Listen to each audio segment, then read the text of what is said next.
Olá! Seja muito bem-vindo, seja muito bem-vinda ao canal Literatura Sonora. Agradecemos pela preferência.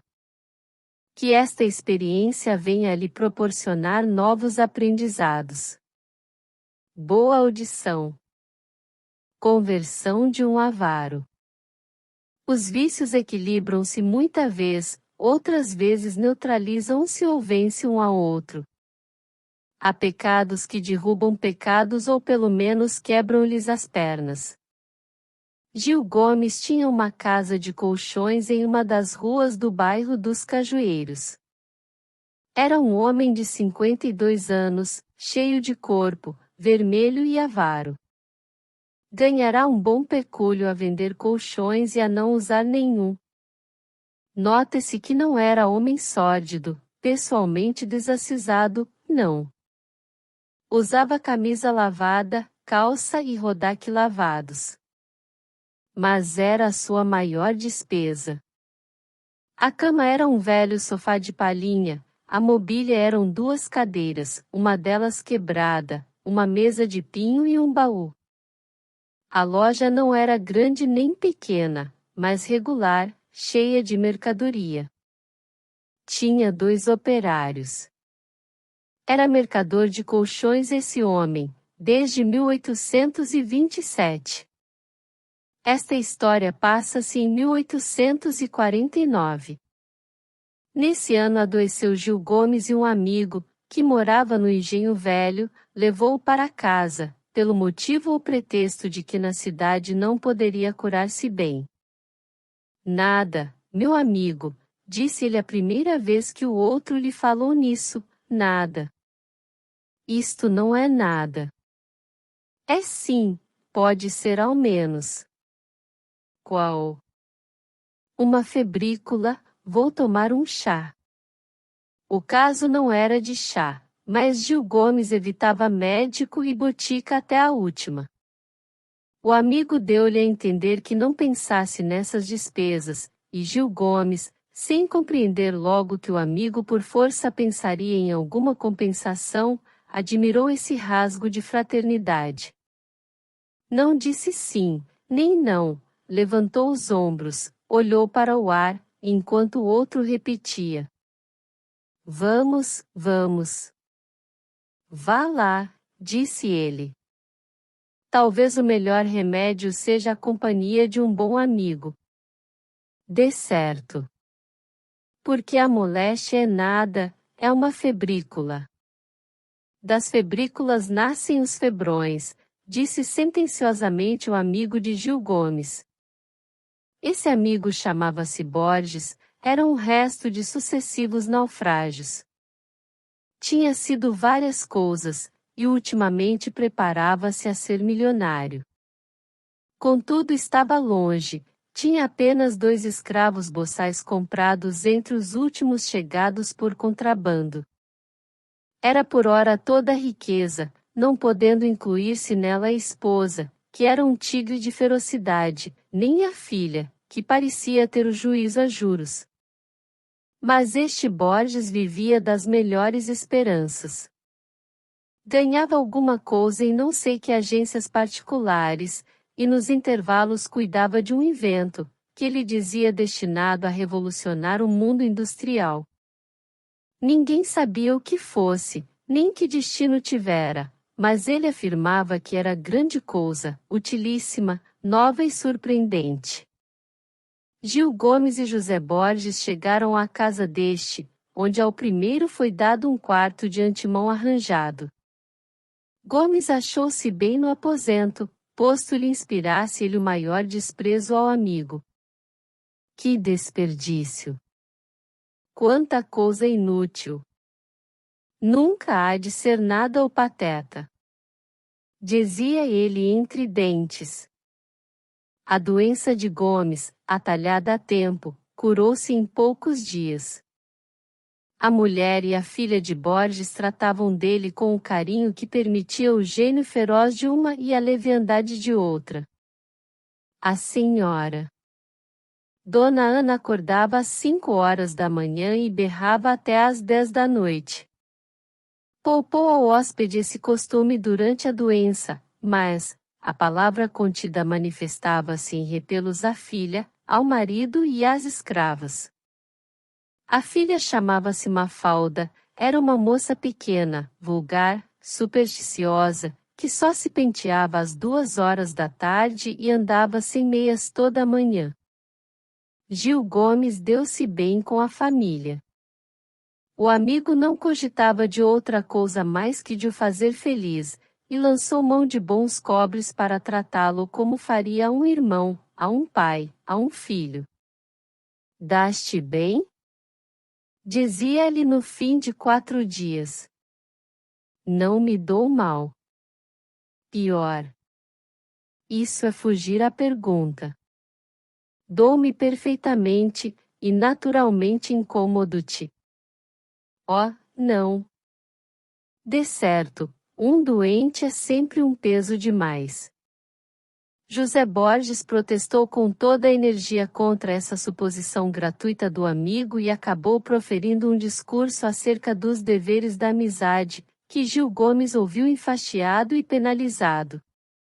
Na véspera de voltar para sua loja de colchões, Gil Gomes travou conhecimento com uma nova pessoa da família, a viúva Soares.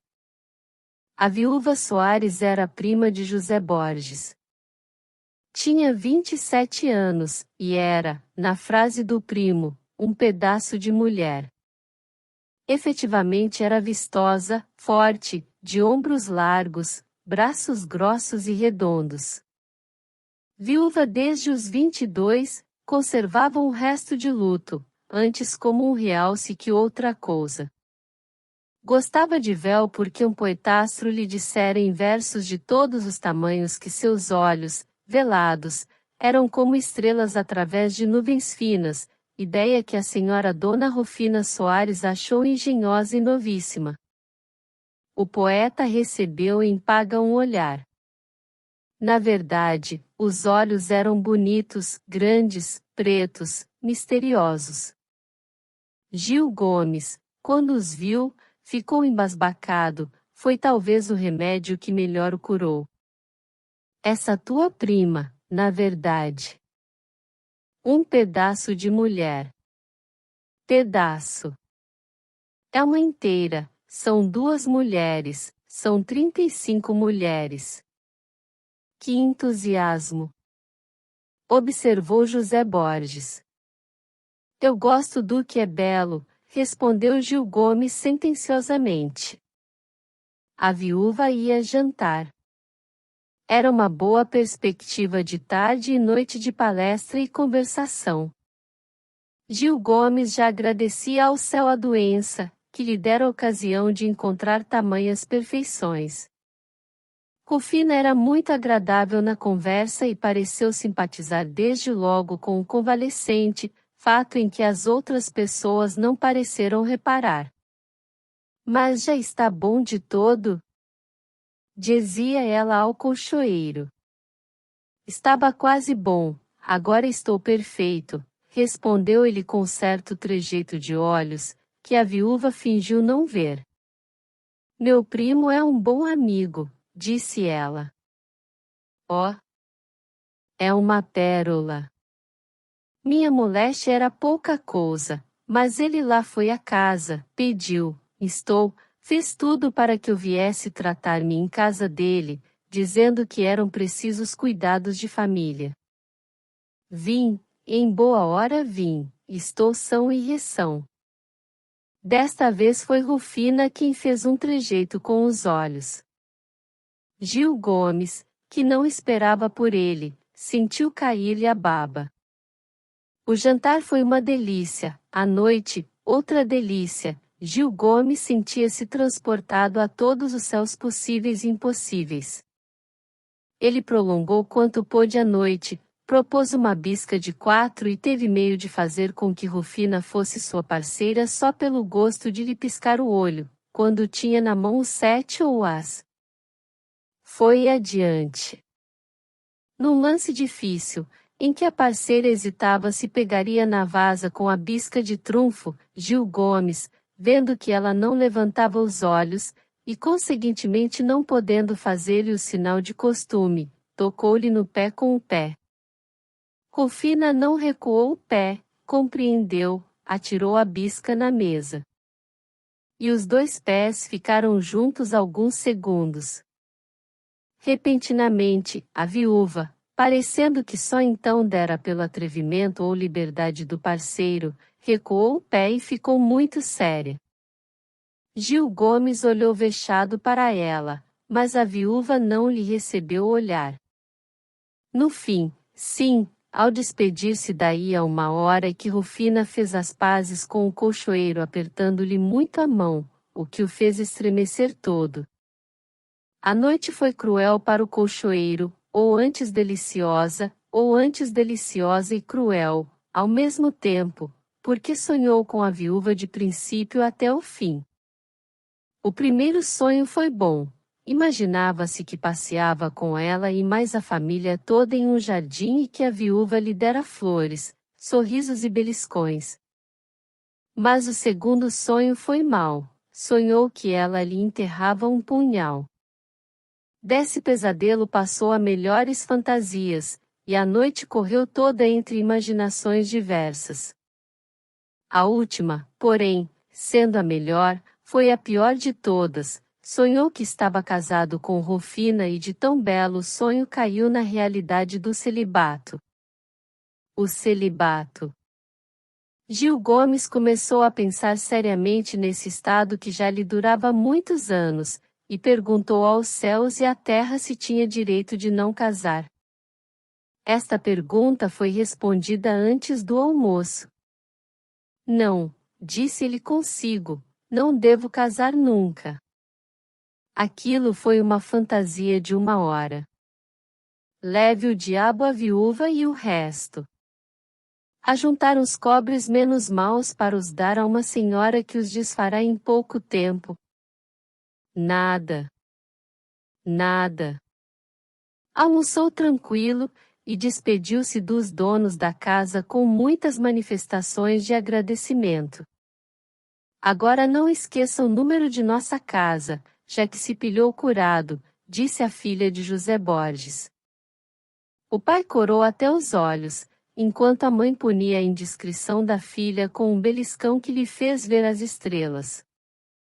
Salta lá para dentro, disse a boa senhora. Gil Gomes fingiu não ouvir nem ver nada.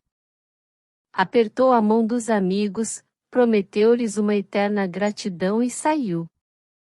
Seria faltar à verdade o dizer que Gil Gomes não pensou mais na viúva Rufina. Pensou, mas procurou vencer-se. Durou a luta 1 semana. Ao fim desse tempo teve ímpeto de ir passar-lhe pela porta, mas receou, envergonhou-se. Nada. É preciso esquecer aquilo. 15 dias depois do encontro da viúva, Gil Gomes parecia ter efetivamente esquecido a viúva. Para isso contribuíram alguns acidentes. O mais importante deles foi o caso de um sobrinho que passava a vida a trabalhar quanto podia e numa bela noite foi recrutado em plena Rua dos Ciganos.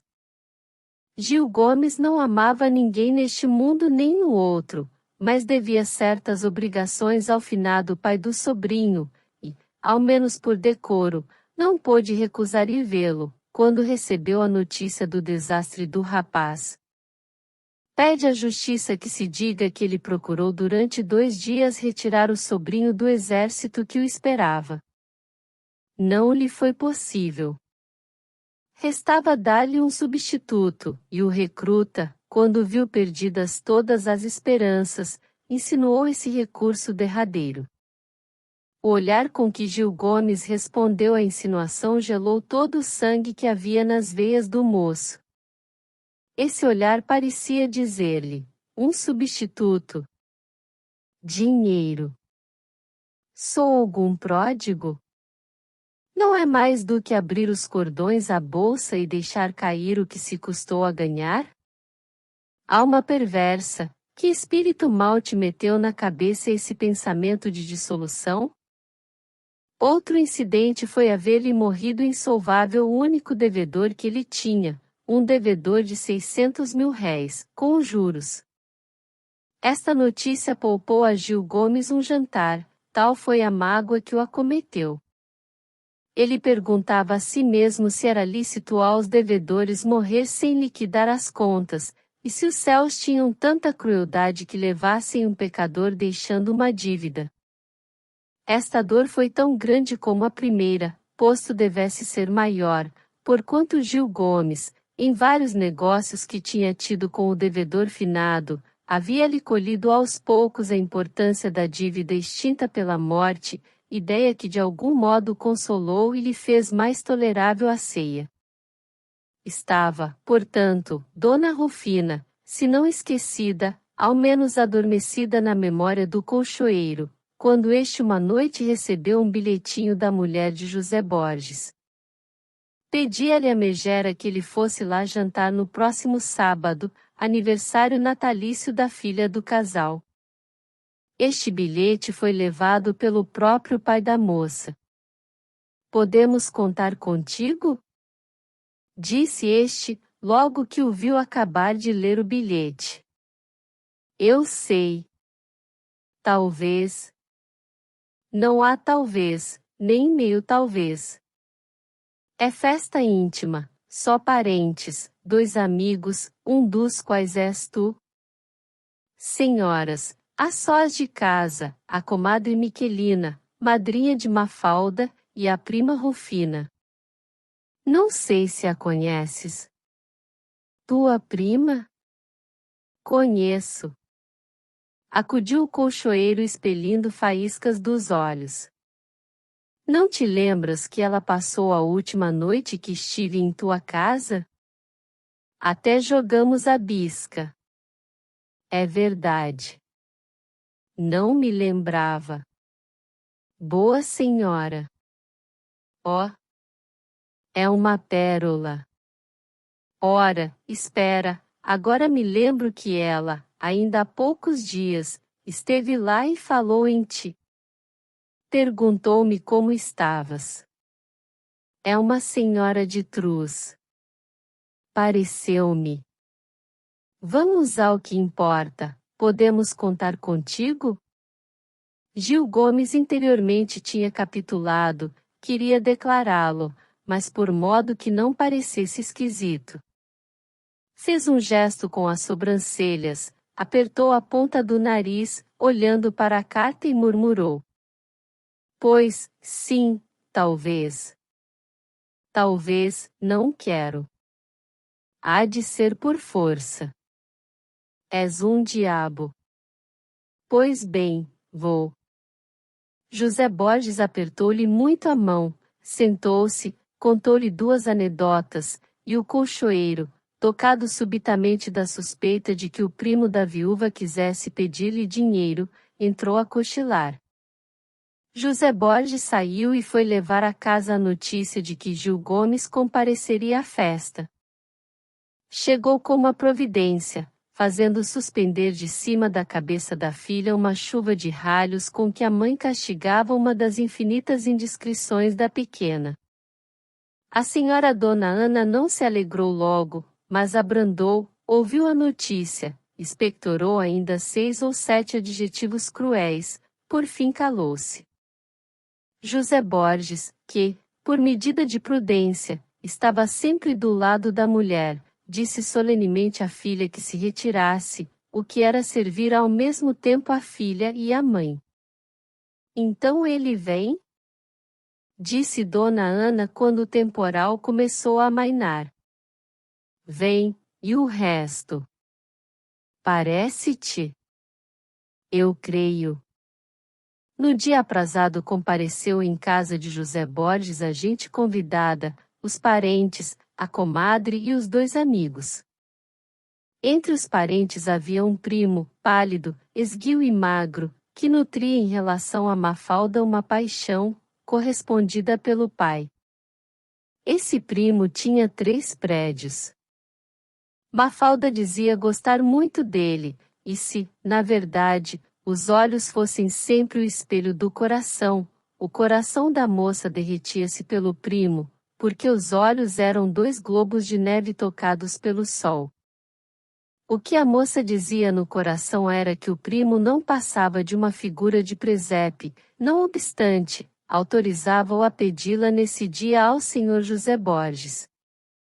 Por esse motivo entrou o jovem Inácio 2 horas mais cedo que os outros, mas entrou somente. Falou, é verdade, mas falou só de coisas gerais. 3 vezes investiu com o pai da namorada para pedir-lhe, 3 vezes a palavra morreu-lhe nos lábios. Inácio era tímido, a figura circunspecta de José Borges, os olhos terríveis da senhora Dona Ana e até os modos ríspidos da namorada, tudo lhe metia medo e fazia perder a última gota de sangue. Os convidados entraram sem que ele houvesse exposto ao tio suas pretensões. Custou-lhe o silêncio um repelão da namorada, repelão curto, a que sucedeu um sorriso animador, porque a moça compreendia facilmente que um noivo, ainda que seja Inácio, não se pesca sem alguma paciência. Vingar-se-ia depois do casamento. Pelas 4 horas e meia entrou o Sr. Gil Gomes. Quando ele apareceu à porta, José Borges esfregou os olhos como para certificar-se que não era sonho, e que efetivamente o colchoeiro ali lhe entrava pela sala. Pois que? Onde, quando, de que modo, em que circunstâncias Gil Gomes calçara nunca luvas? Trazia um par de luvas, é verdade que de lã grossa, mas enfim luvas, que na opinião dele eram inutilidades. Foi a única despesa séria que fez, mas fê-la. José Borges, durante 1/4 de hora, ainda nutria a esperança de que o colchoeiro lhe trouxesse um presente para a filha. Um dia de anos. Mas a esperança morreu depressa, o colchoeiro era oposto à tradição dos presentes de anos, era um revolucionário. A viúva Soares fez a sua entrada na sala, já estava na casa desde as 2 horas, poucos minutos depois de ali chegar Gil Gomes.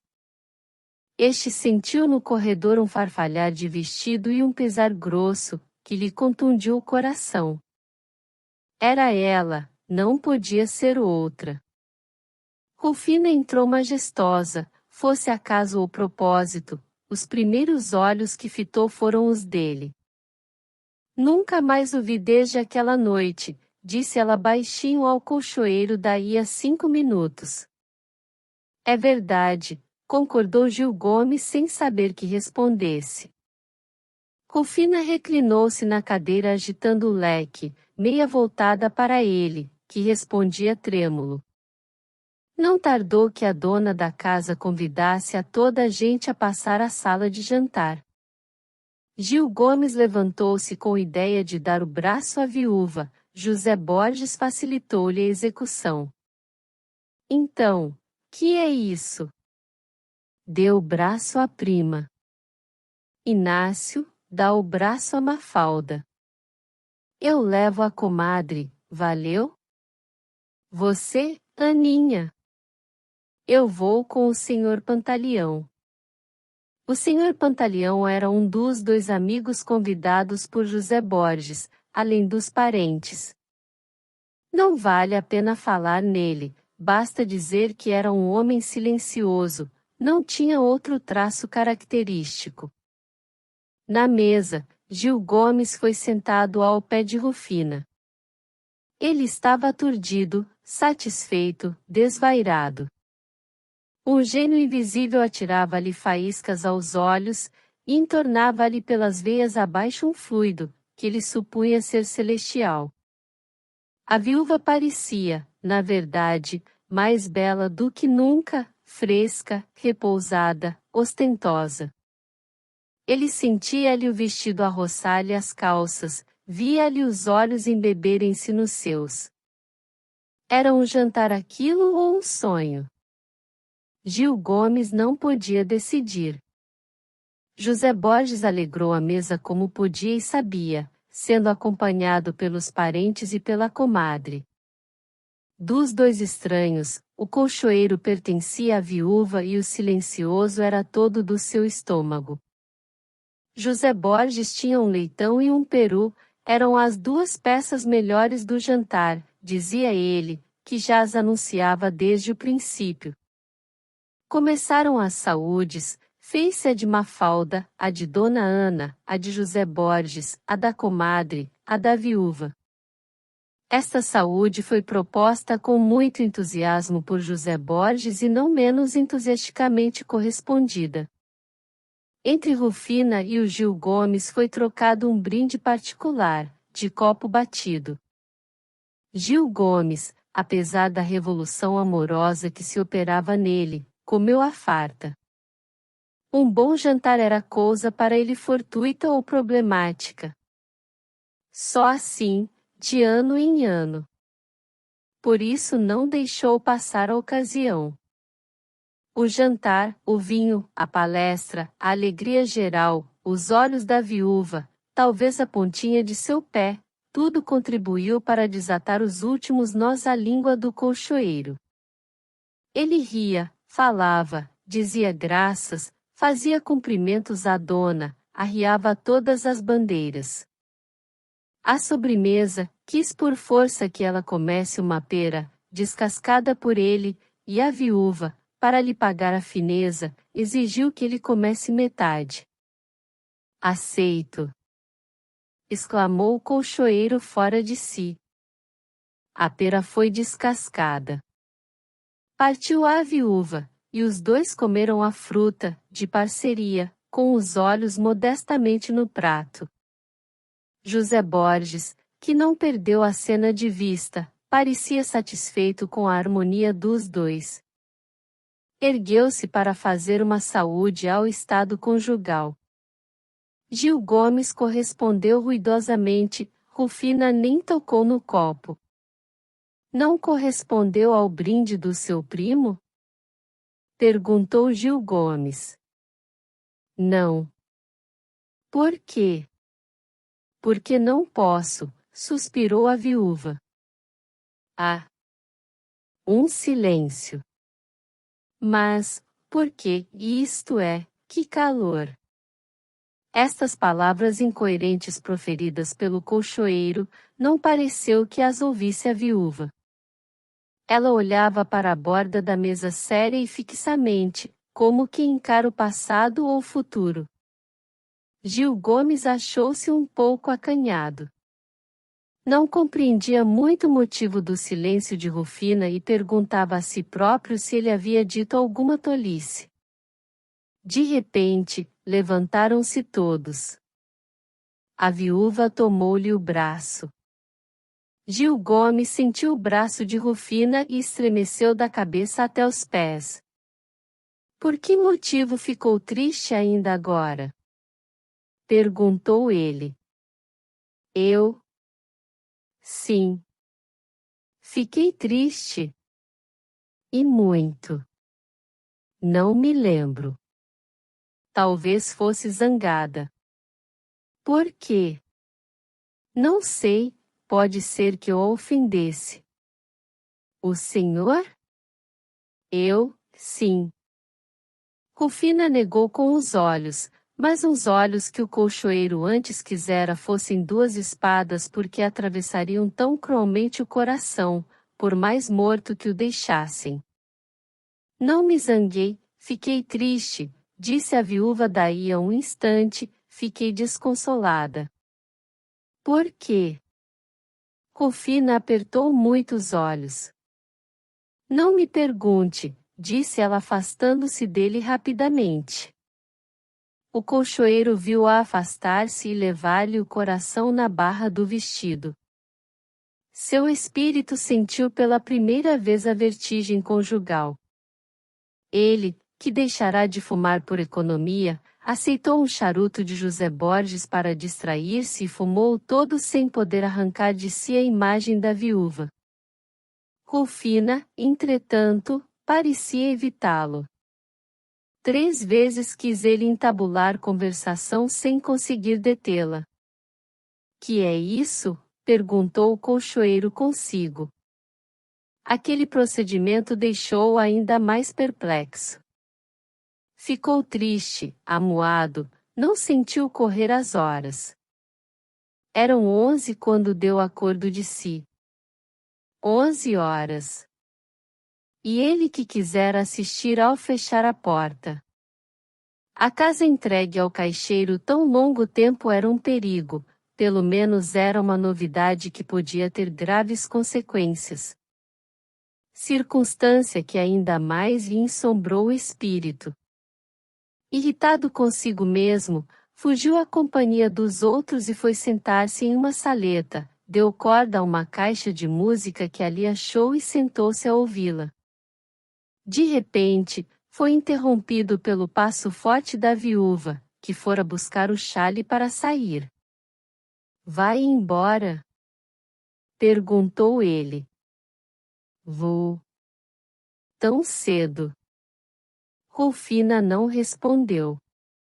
Parece que a senhora ficou mal comigo. Pode ser. Por quê? Rufina suspirou, e depois de um silêncio. Não me fale mais, não procure ver-me, adeus. Saiu. Gil Gomes, atordoado com a primeira impressão, não pôde dar um passo. Mas, enfim, dominou-se e saiu em procura da viúva. Achou-a na sala a abraçar a prima. Quis falar-lhe, chegou a dizer-lhe algumas palavras, mas Rufina não pareceu ouvir. Apertou a mão a todos. Quando chegou a vez do colchoeiro, foi um aperto, um só, mas um aperto que valia por todos os apertos do mundo, não que fosse forte, mas porque era significativo. Gil Gomes saiu dali meia hora depois, num estado de agitação como nunca estivera em todos os longos dias de sua existência. Não foi logo para casa, era-lhe impossível dormir, e andar na rua sempre era economizar a vela. Andou cerca de 2 horas, a ruminar umas ideias, a correr atrás de umas visões, a evaporar-se em fantasias de toda a espécie. No dia seguinte, à hora do costume, estava na loja, sem saber o que fazia. Custava-lhe a reconhecer os seus colchões.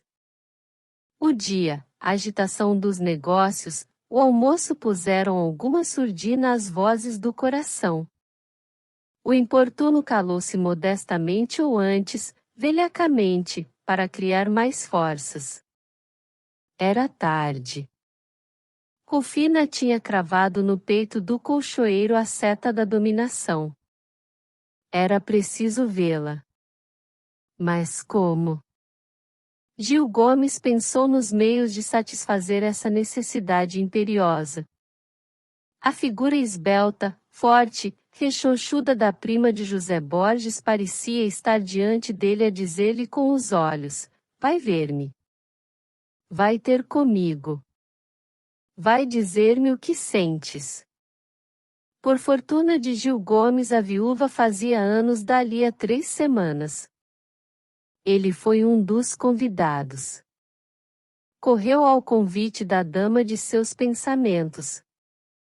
A vizinhança, que conhecia os hábitos tradicionalmente caseiros de Gil Gomes, entrou a comentar as suas saídas frequentes e a conjecturar mil coisas, com a fertilidade da gente curiosa e vadia.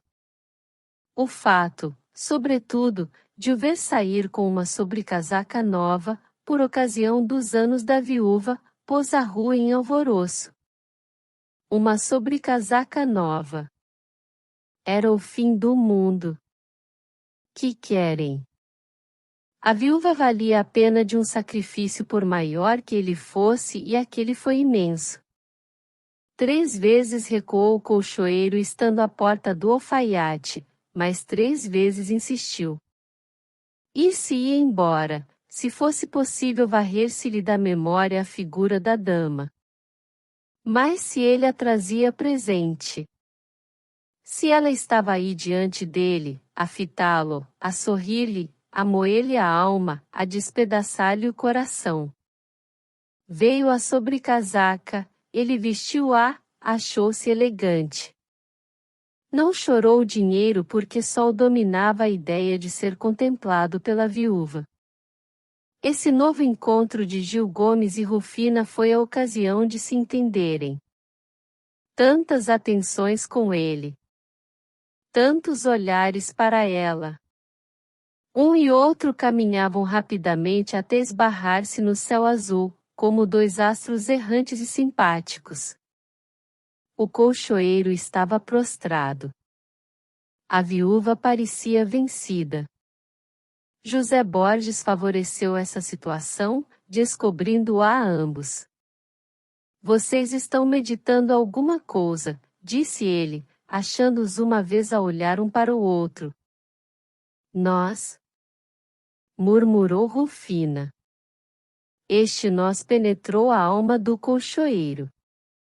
O colchoeiro fez 2 ou 3 visitas à viúva, em ocasião que lá ia a família desta. Uma vez apresentou-se, sem que a família lá estivesse. Rufina mandou dizer que não estava em casa. Seriamente? Perguntou ele à preta. Tua senhora não está em casa? Ela mandou dizer que não, senhor, acudiu a boçal escrava. Gil Gomes quis insistir, mas podia ser inútil, saiu com a morte em si. Aquela esquivança era um aguilhão, que ainda mais o irritou. A noite foi cruel. No dia seguinte apareceu-lhe José Borges. Podes falar comigo em particular? Disse este. Posso. Foram para os fundos da loja. Sentaram-se em 2 cadeiras de pau. José Borges tossiu, meditou um instante. Custava-lhe ou parecia custar-lhe a entabular a conversa. Enfim, rompeu o silêncio. Tu foste ontem à casa de minha prima? Fui. Disseram-te que ela não estava em casa. Sim, a preta. A preta disse mais, deu a entender que minha prima estava, mas dera a ordem de te dizer que não. Era falso. Era verdade. Mas então? Eu te explico. Rufina sabe que tu gostas dela, tu deves saber que ela gosta de ti, todo mundo sabe que vocês gostam um do outro. Ora, se lá fores quando nós estamos, bem. Gil Gomes tinha se levantado e dera 4 ou 6 passos na salinha, sem ouvir o resto do discurso de José Borges, que teve em si o seu único auditório. No fim de alguns minutos, o colchoeiro sentou-se outra vez e inquiriu o amigo.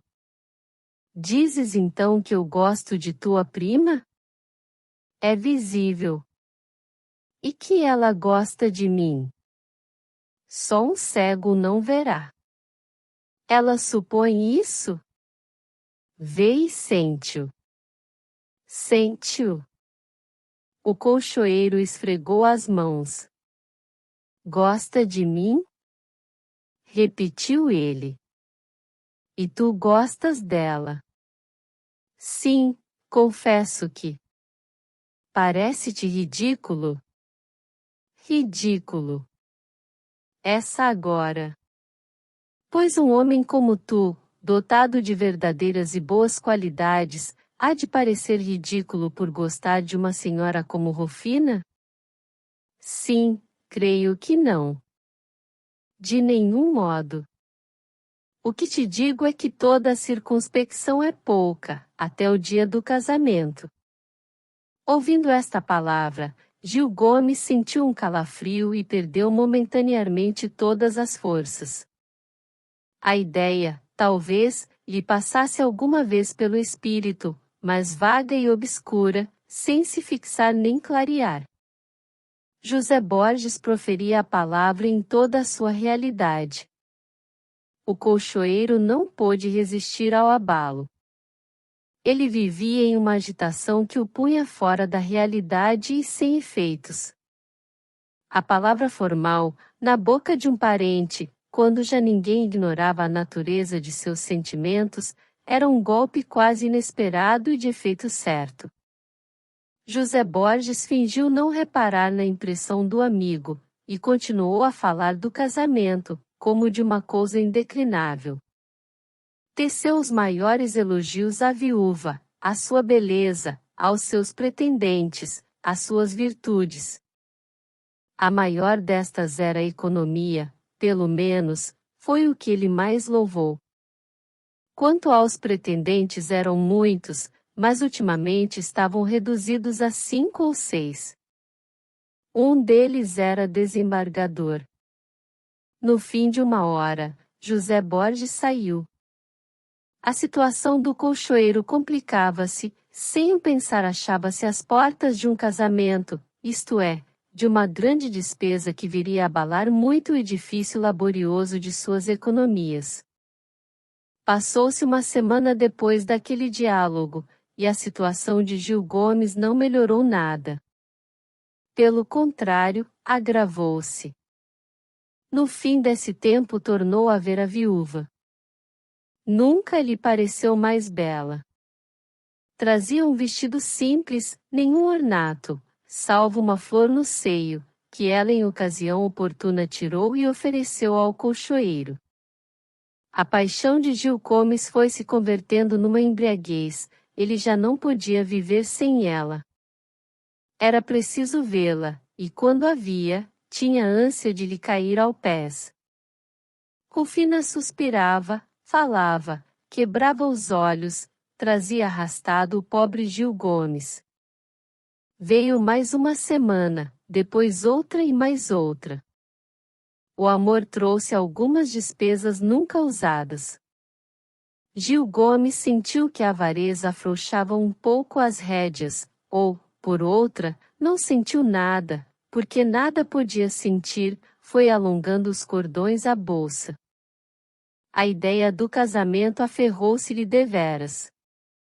Era grave, era um abismo que ele abriu diante de si.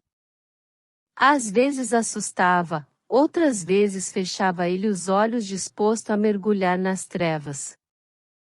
Um dia, Rufina ouviu ao colchoeiro o pedido em regra, ainda que timidamente formulado. Ouviu, fechou a cabeça nas mãos e recusou. Recusa-me! Clamou o infeliz aturdido. Recuso, disse firmemente a viúva. Gil Gomes não contava com a resposta, insistiu, rogou, mas a viúva não parecia ceder. Mas por que recusa? Perguntou. Não gosta de mim? Oh!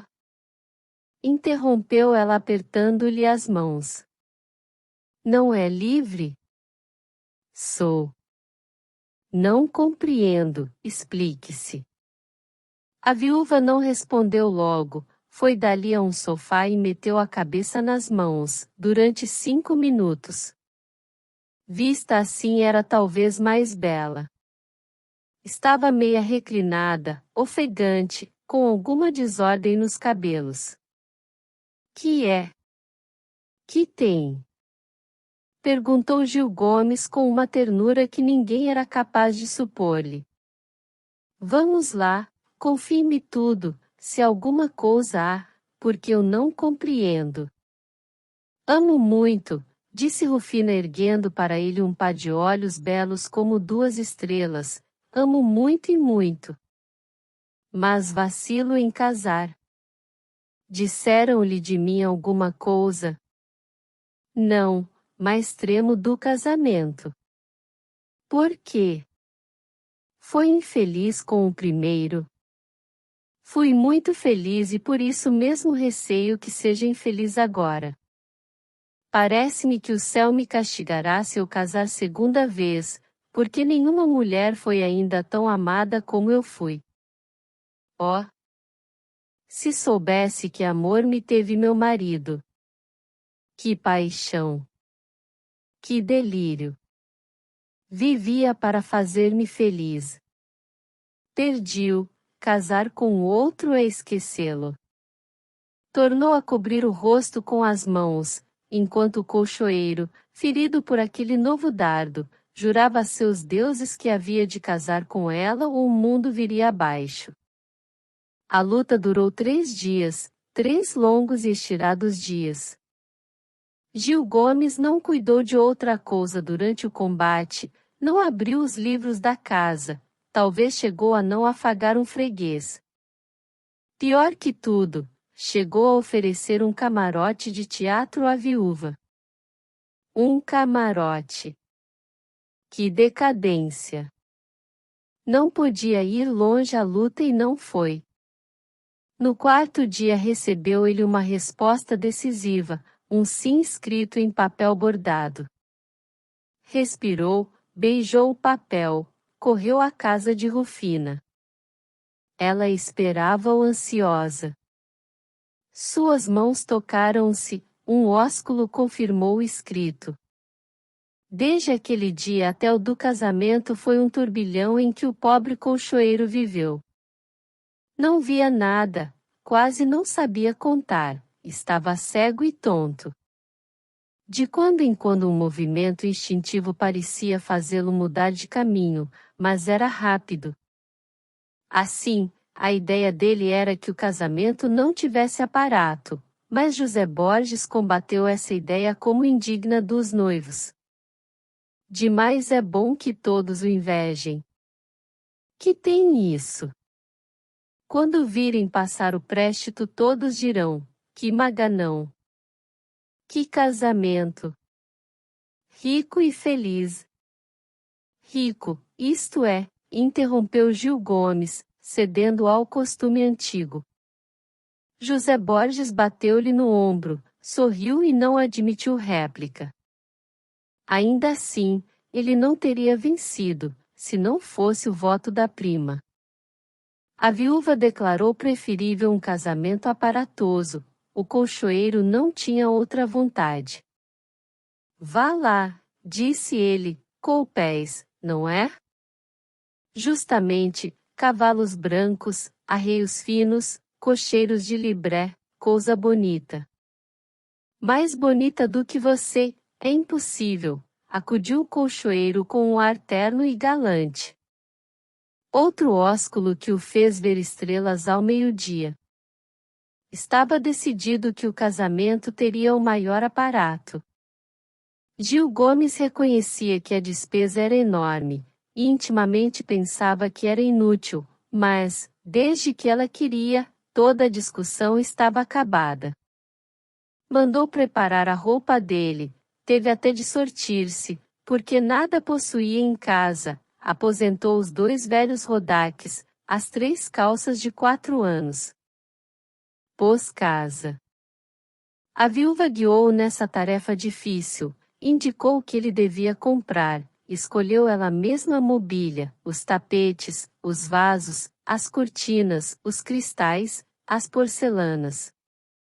As contas chegavam às mãos do colchoeiro rotundas e pavorosas, mas ele pagava, quase sem sentir. Na véspera do casamento, tinha ele deixado de pertencer a este mundo, tão aliado andava dos homens. José Borges aproveitou esse estado de sonambulismo amoroso para lhe pedir 200.000 réis emprestados. Coisa miraculosa! Gil Gomes emprestou-os. Era verdadeiramente o fim do mundo. Emprestou os 200.000 réis, sem fiança, nem obrigação escrita. Isto e a derrota do primeiro Napoleão são os 2 fatos mais estrondosos do século. Casou no dia seguinte. A vizinhança toda sabia já do casamento, mas não podia crer, supunha que era boato, apesar das 1000 provas que os noveleiros espalhavam de loja em loja. Casou, quem o via entrar no coupé ainda hoje duvida se estava sonhando naquele dia. Uma vez casado, estava passado o Rubicão. A ex-viúva encheu a vida do colchoeiro, ocupou em seu coração o lugar que até então pertencera à libra esterlina. Gil Gomes estava mudado, fora uma larva, passava a borboleta. E que borboleta! A vida solitária da loja dos colchões era agora o seu remorso, ele mesmo ria de si. A mulher, só a mulher, nada mais que a mulher, eis o sonho da vida do colchoeiro, era o modelo dos maridos. Rufina amava o luxo, a vida estrondosa, os teatros, os jantares, os brilhantes. Gil Gomes, que viverá a detestar tudo aquilo, mudou de sentimento e acompanhou as tendências da esposa. De longe em longe tinha um estremeção na alma. Gil, exclamava ele, aonde vais? Que destino te leva à prodigalidade? Mas um sorriso, um afago de Rufina dissipava as nuvens e atirava o colchoeiro à carreira em que ia. Um ano depois de casado sabia jogar o voltarete e tinha assinatura no teatro. Comprou carro, dava jantares às sextas-feiras, emprestava dinheiro a José Borges de trimestre em trimestre. Circunstância particular, José Borges não lhe pagava nunca. Vieram os anos, e cada ano novo achava o mais namorado da mulher. Gil Gomes era uma espécie de cachorrinho de regaço. Com ela, ao pé dela, defronte dela, a olhar para ela, não tinha outro lugar nem outra atitude. A bolsa emagreceu, ele engordou. Nos últimos anos, tinha vendido o carro, suspendido os jantares e os teatros, diminuído os empréstimos a José Borges, jogava a bisca atentos. Quando a miséria chegou, Rufina retirou-se deste mundo. O colchoeiro, que já não tinha colchões, acabou a vida servindo de agente em um cartório de escrivão. Fim. Querido ouvinte, obrigado por acompanhar a mais este vídeo. Sinta-se à vontade para avaliar o conteúdo e comentar. Se desejar, compartilhe e inscreva-se. Um grande abraço para você.